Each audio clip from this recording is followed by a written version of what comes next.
Hello আসসালামু আলাইকুম dear learners, আমি জ্যাসন আছি আপনাদের সাথে, আর আপনারা আছেন olposhikhi.com এর সাথে। আশা করি সবাই ভালো আছেন। নতুন আরও একটি ভিডিওতে সবাইকে স্বাগত। তো কথা না বাড়িয়ে চলুন সরাসরি টিউটোরিয়ালে চলে যাই। Let's start.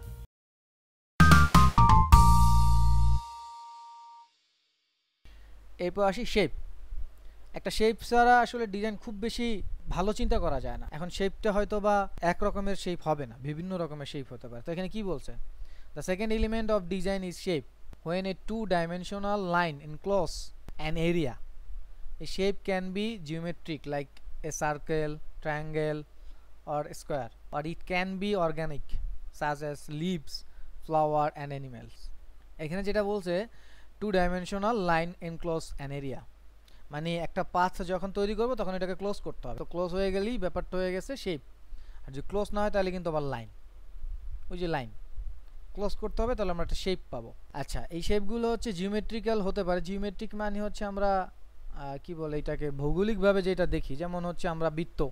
আর অর্গানিকটা কিছু আমরা হচ্ছে কি বলে ন্যাচারে দেখি আমরা, যে বিভিন্ন ধরনের একটু চেঞ্জ হয়ে যায়, আমরা নিজেরাও চেঞ্জগুলো করি অনেক সময়, সেগুলোই। আর অ্যাবস্ট্রাক্টটা হচ্ছে এমন কিছু যেটা আসলে আমাদের দ্বারাই তৈরি বা ন্যাচারেও থাকে, কিন্তু এটা আসলে কি বলে, এটার অর্থ বা এটার ভিতরে যে আইডিয়াটা আছে এটা না বুঝাই দিলে মানুষ বুঝতে পারবে না। এটাকে চাইলে আমরা অনেকভাবে এক্সপ্রেস করতে পারি। আমি এক একজনকে এক এক রকমের ভাবে বুঝাই দিতে পারি। কেউ দেখবে এখানে হচ্ছে লাইট জ্বলতেছে, কেউ দেখবে এটাকে সূর্য, কেউ দেখবে অন্যভাবে, বিভিন্নভাবে বিভিন্ন মানুষ দেখতে পারে। সো বিভিন্ন শেপের ব্যবহার আমাদের ডিজাইনে বিভিন্ন রকমভাবে হবে। তো শেপের ব্যবহার খুব সুন্দরভাবে যদি করতে পারি তাহলে ডিজাইন মানে মানুষকে আকৃষ্ট করতে বাধ্য।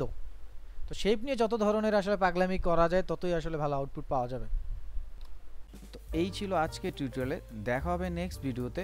ততক্ষণ পর্যন্ত ভালো থাকুন, সুস্থ থাকুন এবং প্র্যাকটিস করুন। আর ভিডিওটি ভালো লাগলে অবশ্যই লাইক, কমেন্ট, শেয়ার এবং সাবস্ক্রাইব করবেন। আল্লাহ হাফেজ, আসসালামু আলাইকুম।